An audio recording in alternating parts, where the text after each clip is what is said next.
네, 2교시 제15장 신약성서의 권위에 대해서 한번 보도록 하겠습니다. 여러분 제 572페이지부터죠. 자, 패러그래프 75번 요약을 한번 보도록 하겠습니다. 그 책 보시면 까만 글씨 통합적인 중심점을 부여했던 아주 분명하고 일관성 있는 흐름은 뭐냐. 그래서 통일성이란 밑에서 둘레 5번째 줄 있죠. 나사렛 출신의 카리스마적인 방랑 설교자가 사역하다가 죽었고 마침내는 하나님과 인간을 하나로 하기 위해 죽은 자 가운데서 일어났다는 확신이며 신적인 능력을 통하여 사람들이 예배했고 만났으며 또 하나님에 의해서 받아들여졌던 분은 인간 예수, 하나님의 아들 그리스도 주님, 그리고 생명을 주는 영 모두가 동일한 인물이었다는 인지다.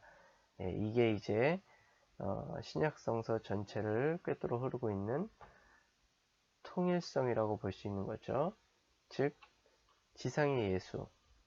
그래서 예수님이 말씀하셨던 말씀과 사역, 가르침, 행하셨던 것, 그래서 십자가에 죽으시고 부활하신 것, 이렇게 죽음과 부활의 의미, 그것이 우리에게 주는 어떠한 교훈과 의미, 그 다음에 성령을 통해서 그분의 사역이 다시금 이 땅에서 실현되게끔 하는 것, 네.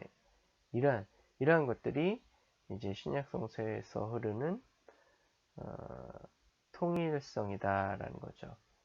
573페이지 중간 부분 보면 그래서 원시 기독교와 즉 초대교회와 신약성서를 관통하는 근본적인 통일된 흐름이 있다는 것은 거의 의심할 수 없는 사실인데 그 통일된 흐름이란 바로 예수 자신이다. 너무 교과서적인 얘기 아니냐. 그래도 예수님이 통일성이고요. 그런 걸 이제 좀 더 구체적으로 보면 우리가 쫙 앞에서 공부해 왔던 겁니다. 그걸 이제 요약하는 건데 한번 쭉 읽어보면서 되새겨 볼 필요가 있습니다. 그 다음 달락 이제 그 다음 줄이요 보시면 다른 통일화 요소들은 어떠한가? 본 연구의 여러 단계에서 우리는 모든 혹은 대부분의 제1기독교 공동체들에게 반드시 공통적이라고 할 수 있는 그런 몇 가지 특징들을 주목했다.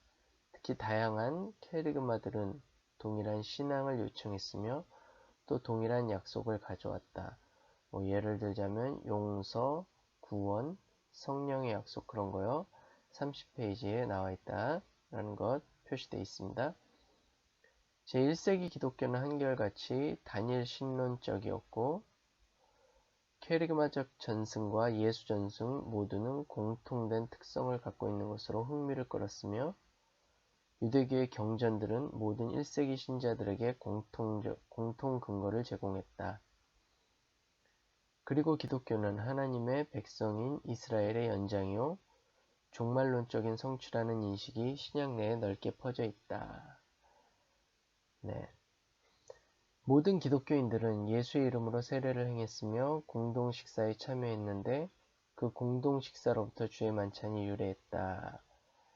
그래서 지금 이제 쭉 읽는 것은 앞에 나와 있는 내용들을 아주 한 문장으로 요약한 것입니다. 그래서 성례전, 그 다음에 전승, 캐리그마 이런 것들요. 그 다음에 성령 나오죠. 성령의 경험은 그리스도께 속하는 일에 있어서 필수 불가결한 것이었다. 이웃사랑은 통상 예수에게서 요한일서에 이르기까지 주님을 기쁘시게 하는 행동의 시금석이었다. 이제 이런 쭉 읽었던 것들이 공통적인 요소다, 통일성의 요소다라는 거죠. 모든 제1세기 기독교인들은 그 기대의 열정의 정도는 다르지만 574페이지요. 그리스도의 파루시아를 기다렸다. 공통적으로 기대한 것이요. 위에 열거한 것들 중 하나를 제1세기 기독교와 신약 문헌의 통일된 중심 초점으로 만드는 것은 매우 가능한 일이다. 예를 들면 구원사나 신앙 또는 신앙에 대한 자의의 이웃사랑 등입니다. 그러나 이러한 요소들이 이단이나 다른 종교들도 어느 정도 공유하고 있던 부분이었거든요. 그래서 사실상 원시 기독교의 초대교회의 이러한 여타 특징들에 있어서의 통일화 요소는 제3, 제4 그리고 그리스도에게로 좁혀간다. 실제로 기독교와 제1세기 당시의 경쟁 상대들을 구별해 주는 것은 인간인 동시에 높이 올리우신 분인 예수이며 중심과 둘레 모두를 구획짓는 십자가에 못 박혔고 부활한 그리스도이다. 캐리그마들이 요청하는 신앙은 바로 이러한 그리스도에 대한 신앙이며 사실상 약속도 그리스도를 통한 은혜의 약속을 견지하고 있다. 네, 유대교의 일신론으로부터 기독교적 일신론을 구분짓는 것은 한 분이신 하나님은 엄밀하게 우리 주 예수 그리스도의 아버지로서 인식되어야 한다는 기독교적인 확신이다. 캐리그마적 전승과 예수 전승도 분명히 통합하고 있다. 그 이유는 그 전승들이 예수와 그의 죽음과 부활의 의미에 그리고 고양된 주님을 계속 표현해 온 지상의 예수의 말들에 초점을 두고 있기 때문이다. 그 점을 넘어서서는 어떠한 캐리그마도 모두가 만족할 공통 근거를 제공하지 못했으며 어떠한 신앙 고백도 모두가 똑같이 열렬하게 흔들어대는 깃발로서의 역할을 하지 못했으며 심지어는 예수 전승까지도 제1세기 기독교의 분광기를 통틀어 균일하게 해석되지는 못하였다. 네, 이제 그러니까 그 다양성의 근거가 바로 이런 것이었다. 그걸 얘기하고 있는 거죠. 통일성을 앞에서 쭉 얘기했던 거고요. 기독교인이 갖고 있던 구약 성서는 그것이 완성될 무렵에 있어서 유대교의 성경과는 다른 어떤 것이었다. 이거 중요합니다. 유대교가 물론 구약 성경을 똑같이 텍스트를 공유하고 있었지만 유대교가 중요시 여기던 구약 성경의 텍스트, 기독교가 중요시 여기던 구약 성경의 텍스트가 조금 달랐다는 거죠. 왜? 그 이유는 간단하다. 그 당시 현존했던 기독교의 구약 성서는 그리스도의 사건의 계시라는 견지에서 해석된 유대교의 성경이기 때문이다. 여기서도 역시 같은 해석학적인 원칙을 적용함으로써 결국은 특별한 규절들을 다양하게 해석하게 된다. 구원사에 대한 기독교적인 개념은 유대교적인 개념과 그 확신에서 다르다. 즉 이스라엘에 대한 하나님의 목적은 예수 안에서 그 절정을 이루었으며 그 목적은 모든 현재와 미래는 예수주의를 선회하고 있다는 확신이다. 그렇죠? 그러니까 예수님 안에서 예수 그리스도의 모든 사건이나 말씀들을 통해서 구약을 다시금 보게 되고 해석하게 되었다라는 거죠. 네, 이것이 좀 다른 거고요. 그런 점에 있어서 이것이 이제 신약 성서를 보는 어떤 구약 유대교적인 배경과 그레코 로만 배경의 하나의 또 가교 역할하고 중심을 이루기도 하고 해석학적인 어떤 그 마스 스탑 그러니까 뭐라 그래야 되나 해석학적인 준거 기준 틀을 제공한다 라고 할 수도 있는 겁니다. 시간의 중간점인 그리스도와 시간의 끝인 그리스도의 파루시아. 그래서 이방인들도 그들을 예수 안에서 예수를 통한 하나님의 약속의 상속자들로 간주함으로써만이 하나님의 백성 안에 포함될 수 있는 것이다. 그 밖에 이러한 확신의 실제적인 과업은 선교 사역 및 예배에 아주 상이한 개념들과 실행들을 낳았다. 성례전에 관해서 말하자면 그 성례전은 우리가 지금 해오하는 주님과 과거에 십자가에 못 박혔다가 부활한 나사렛 예수와의 통일성과 연속성에 초점을 맞추고 있기 때문에 그것은 엄밀히 통일성을 위한 힘이 되고 있다. 그렇지만 이러한 역할을 해내고 그러한 회오가 이루어질 수 있게 한 그 방식은 계속적으로 논란이 되는 문제이다.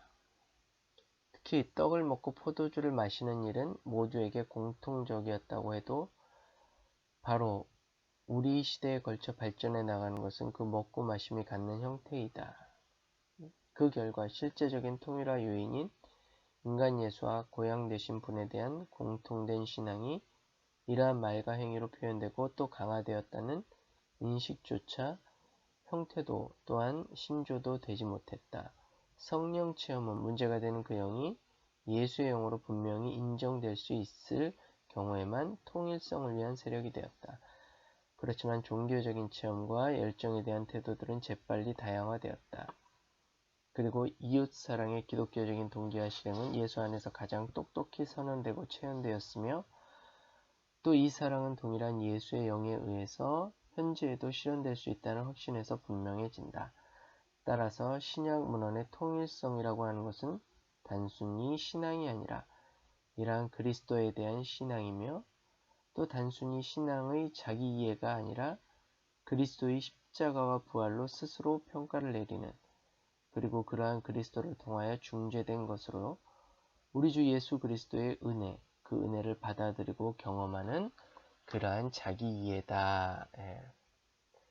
그러니까 전승과 현재의 신앙 체험과 거기에 따르는 결단과 그 결단으로부터 나오는 어떠한 삶, 그리고 이거를 쭉 인도해주는 어떤 예수에 대한 신앙, 그 다음에 성령의 체험 인도하심, 이런 것들이 바로 통일성이다라는 거죠. 네.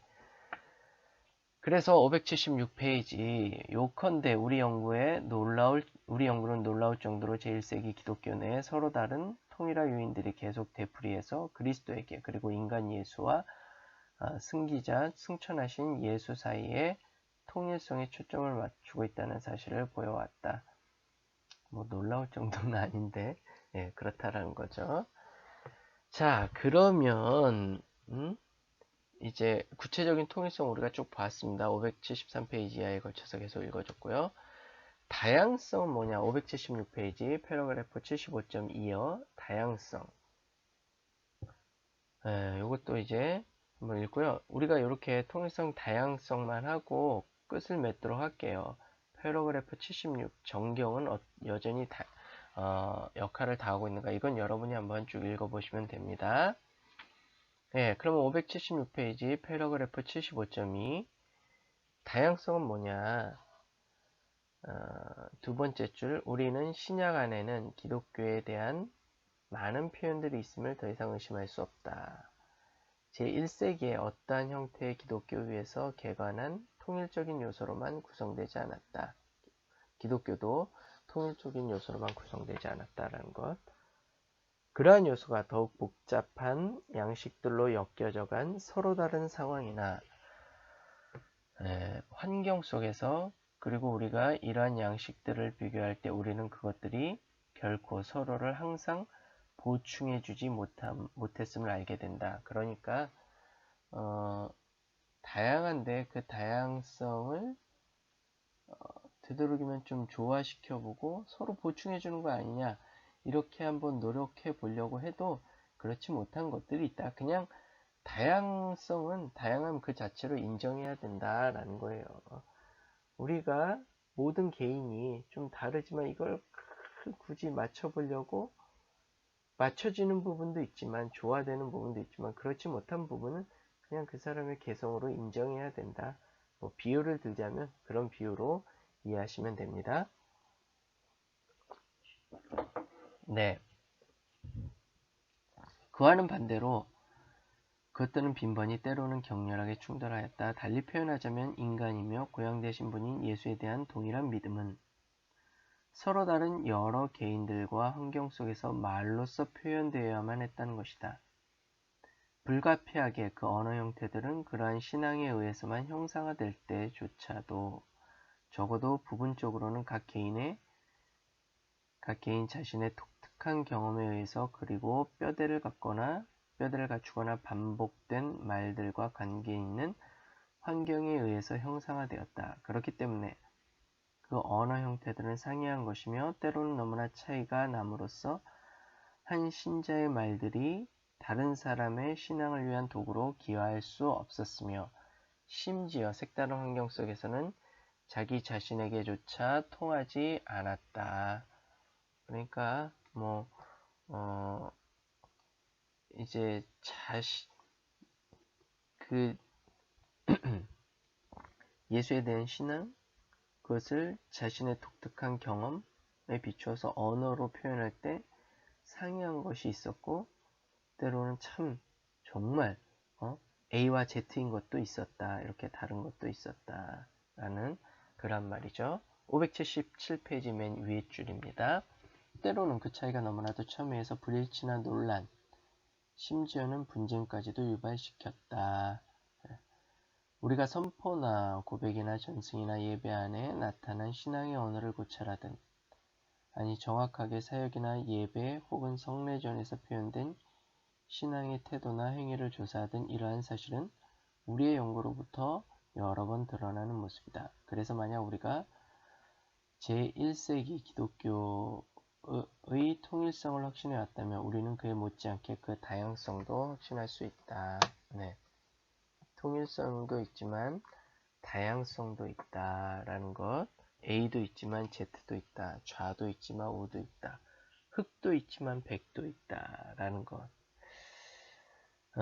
그러니까 바울이 얘기했듯이 또 우리가 좌로나 우로나 치우치지 말아야 되듯이 중간, 중도 이것이 있기 때문에 저것이 있고 저것이 있기 때문에 이것이 있다라는 그러한 어떤 우리 삶에서의 통찰을 직관을 우리가 여기서도 신약성서에서도 읽을 수 있다라는 거죠. 그러니까 바울도 그랬잖아요.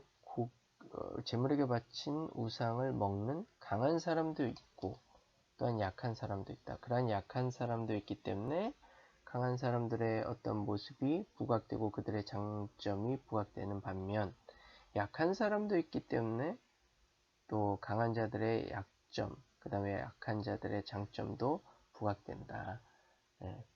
그런 거죠. 577페이지 두 번째 단락.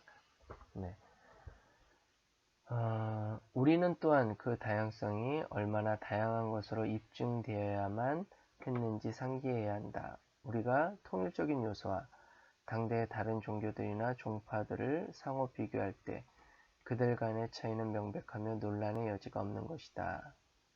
그러나 우리가 그 정교해진 양식을 비교할 때 기독교는 실제로 서로 다른 제1세기의 역사적인 재상황 속에 있었으며 우리가 제1세기 기독교의 다양한 표현들을 그것들의 종교 문화적인 배경과 비교할 때 우리는 그 가장자리들이 희미해지며 분별할 수 있을 만큼 뚜렷하게 일치하는 경계선은 전혀 나타나 있지 않다는 것을 시인해야 한다. 야, 요게 참 시인하기 어렵고 싫지만 인정할 수밖에 없다라는 거죠. 그러니까 유대교와의 또 영지주의와의 그 다음에 기타 그레코 로만 배경의 더 나아가서 고대 근동 지방의 어떤 종교 문학적인 배경과 우리가 공유하는 공집합이 있다라는 거예요. 이렇게 되면은 이게 뭐 기독교의 특색이 뭐고 이게 완전 혼합되는 거 아니고 종교 다원주의 아니야 이렇게 말할 수도 있지만 그렇지만은 않다라는 거예요. 공집합이 있지만 그럼에도 불구하고 우리가 가지고 있는 나름대로의 중요한 통일성이 있다라는 거죠. 그러나 겉모습, 옷은 우리가 얼마든지 거기에 맞게 바꿔 입었다 라는 것. 늘 제가 얘기하는 거지만 유대인에게는 유대인의 모습으로 헬라에게는 헬라인의 모습으로 기독교가 나아갔다라는 것. 왜? 이 핵심 복음 하나님에 대한 신앙과 예수 그리스도에 대한 신앙을 바로 효과적으로 효율적으로 전하기 위해서요. 계속 읽겠습니다. 원시 유대적 기독교는 그 기원이었던 유대교와 크게 다르지 않았다. 우리가 바울 서신에서 들어 알고 있는 유대적 기독교는 분명히 가능한 한 유대교와 밀접히 관련된 채 남아있기를 갈망했다. 예루살렘 원사도들과 그들을 중심으로 한 교회의 모습에서 알 수 있는 거죠. 그래서 할례를 받게 했고, 그 다음에 식탁계명 등등을 지켰고, 그 다음에 성전에서 예배를 드렸고, 이러한 유대교와 밀접히 관련된 채 남아있기를 갈망했다라는 것. 그래서 바울과의 갈등이 있었죠. 신약 계속 읽겠습니다. 신약 성서 가운데 가장 유대적 기독교의 특징을 보여주는 문서들은 율법의 종교와 연속성을 유지하고 따라서 기독교가 전적으로 다른 어떤 것으로 내비치는 그러한 단절 상태를 피하려는 동일한 관심사를 증명한다. 그래서 복음서에서는 마태복음, 그 다음에 서신에서는 히브리서, 등등 그런 것들요. 그러나 그렇다고 해서 반드시 유대교와의 99% 일치, 그건 아니죠. 그래서 마태복음에서도 선교의 그 보편적 선교로 나아가는 그 선교의 역사를 보여주고 있고요. 히브리서도 어떤 그 행위를 얘기하고 있지만 꼭 율법의 행위가 아니라 믿음의 어떤 그 다른 형태로서 동전의 양면이다라는 거죠. 행위는 믿음과 행위는 그런 걸 얘기하는 겁니다.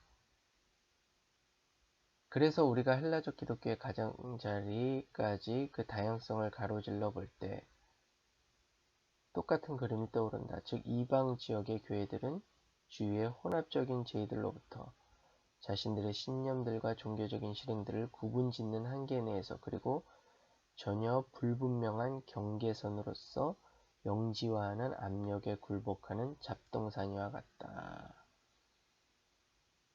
그뿐만이 아니라 바울이나 요한과 같은 주요 인물들은 타인들에게 있어서 지금까지 고양된 인간 예수에 대한 신앙의 특성이 위태롭게 될지도 모르는 바 그러한 신앙을 제시하는 방식에 개방적이었다. 이를테면 우리가 신약 성서 문헌들을 고찰할 때 용인된 기독교와 그 경쟁자들 사이의 간격은 쉽게 메꿔지지 않았고 명백하거나 일정하지도 않았다. 통일적인 요소는 여전히 뚜렷하지만 그것이 잘 다듬어질수록 그것은 더 희미해 보인다.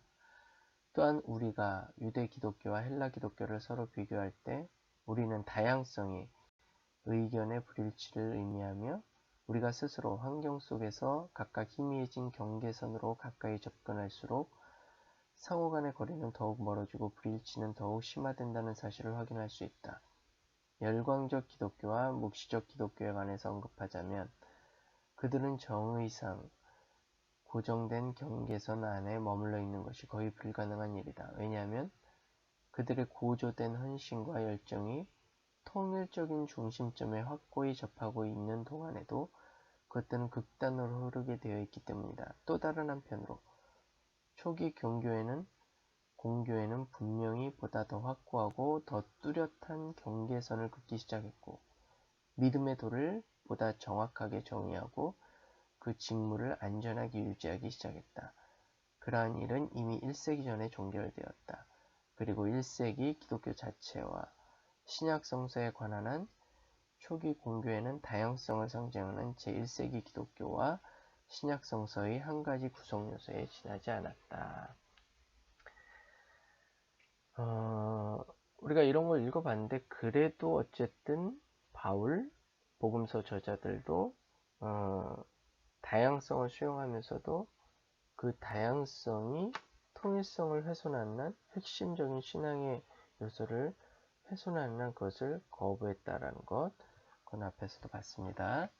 영지주의에 받아들일 수 없는 부분, 그런 것들요. 578페이지 두 번째 달락. 그러므로 우리는 제1세기에는 규범적 형태의 기독교가 단 하나도 존재하지 않았다고 결론 지어야만 한다. 여러 다양성이 있었다. 규범적인 게 아니었다. 그러나 이제 2세기 말로 접어들면서 초기 공교회가 나오면서 제도화되고, 그렇죠? 그 다음에 신앙이 규범화가 되고, 세 가지 요소를 봤죠? 네. 그렇게 하면서 규범적인 형태의 기독교가 나왔다라는 것. 우리가 신약 성서의 기독교에 관해 질문할 때 우리가 어떤 한 가지 실체에 대해서 질문하는 것은 아니다. 도리어 우리는 기독교의 서로 다른 유형들과 만나는 것이다. 그런데 여기에서 그 각각의 유형은 한 가지 혹은 다른 관점에서 다른 유형들을 매우 극단적인 것으로 판단했다. 지나치게 보수적인 유대적 유형으로 혹은 반율법적이거나 영지적인 사상과 실행에 의해서 지나치게 영향을 받은 유형으로 지나치게 열광적이거나 극도로 제도화하는 성향을 보이는 유형으로 보았다. 그럴 뿐만이 아니라 기독교의 각각의 유형은 그 자체가 단색적이거나 동질적인 것은 아니었다. 도리어 분광기, 스펙트럼과 같은 것이었다. 스펙트럼의 특징이 뭡니까? 이렇게 보면은 색깔이 구분되어 있는 것 같지만 어떻게 딱 잘라서 구분되어 있지 않아요. 치즈 이렇게 한 조각 두 조각 자르듯 두부 한 조각 두 조각 자르듯 그렇게 자를 수 없다라는 겁니다. 이렇게 쭉 이어져 가면서 색깔이 변하고 또 이어져 가면서 다른 색깔로 변하는 그러한 스펙트럼과 같은 것이었다라는 거죠. 우리가 개체 교회들을 바라볼 때조차도 그 그림은 동일한 것이었다. 즉 신앙과 삶의 스타일에 대한 표현에 있어서 다양성의 그림, 보수적인 것과 진보적인 것, 낡은 것과 새 것, 과거와 현재, 개인과 공동체 사이에 나타난 긴장의 그림. 그러니까 우리가 어떤 사물을 대할 때나 그 다음에 어떤 사상, 의견을 대할 때도 마찬가지예요. 딱 듣고 분류화, classification, 그러니까 딱딱 너는 진보, 중도, 보수 이렇게 세 가지로 구분해 갖고 어떤 사람이 말한 것, 어떤 의견을 딱딱 각각의 그 방으로 분류시켜 놓으면 편하죠. 우리가 컴퓨터에서 디렉터리 만들고 그 디렉터리에 요거는 요 파일은 요 디렉터리 안으로 집어넣으면 되겠다. 이렇게 딱딱 분류하면 편하다고요. 너는 좌파, 너는 우파 이런 식으로요. 너는 진보, 너는 낡은 거. 보수. 그 다음에 이건 좀 옛날 것이야. 올드. 이건 새로운 거. 뉴. 이건 과거 거야. 이건 현재 거야. 이건 개인적인 거야. 이건 공동체적인 거야. 이렇게 말하자면 이분법적으로나 아니면 몇 가지 분류를 나누어서 딱딱딱 분류하면 편한데 이 세상 어떤 것도 그렇게 하기가 그렇게 할 수 없다라는 겁니다. 이런 스펙트럼이라는 것은 각각의 요소를 갖추고 있다는 조금씩은 가지고 있다라는 겁니다. 자, 그래서 579페이지 위에서 두 번째 줄 마지막으로 읽고 마치겠습니다. 요컨대 신약성서와 제1세기 기독교를 관통하는 통일적인 요소에 그 폭이 협소하다고 한다면 주변의 다양성은 광범위하며 따라서 그 바깥쪽 가장자리를 쉽게 식별할 수 없다. 확실히 통일성은 인정할 수 있지만 그러나 확실히 개념상으로나 현실적으로 정통이란 없다. 이게 이제 여러분 조금 찝찝할지도 몰라요. 뭔가 확실히 우리한테 이거다 하고 손에 딱 쥐어주면 편할 텐데 이번 학기 잘 들었어. 알았어 이거구나 하고 한 몇 문장으로 이렇게 딱 얘기 좀 해주면 좋을 텐데 그렇게 하는 것이 오히려 여러분을 단순화시키는 거다. 이제 여러분은 좀 폭이 넓어져야 돼요. 저런 의견도 있구나, 이런 의견도 있구나. 그러나 우리의 필드, 이 필드도 사실 그 울타리가 확실하지 않다라는 거죠. 지적도에 나와 있는 것처럼 여기서부터 저기까지 딱 이렇게 하면 좋겠는데 그렇지 않다라는 겁니다. 그래서 여러분도 여러분의 필드가 좀 더 넓어져야 되고 그 안에서 수용할 수 있는 폭이 다양해져야 됩니다. 그러면 겁날 수도 있을 것 같아요. 내가 이것도 수용하는 거 아니냐, 저것도 수용하는 거 아니냐. 예, 그것까지 가봐야 됩니다, 여러분. 그래서 여러분이 맨날 그냥 죽만 먹는 약한 자에만 머무를 수는 없잖아요. 강한 자까지 가보고 그 다음에 이제 여러분 스스로 나름대로의 답이 생길 겁니다. 이 정도의 필드가 이 정도의 필드가 좋겠구나.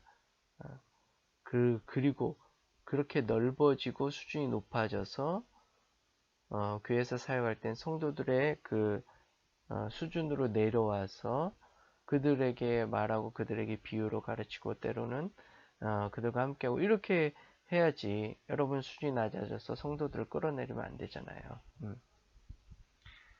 예, 그런 것.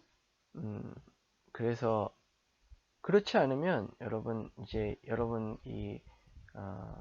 여러분의 그 어떤 사상의 범위, 신앙의 폭, 여러분이 가지고 있는 필드 이게 넓어지지 않으면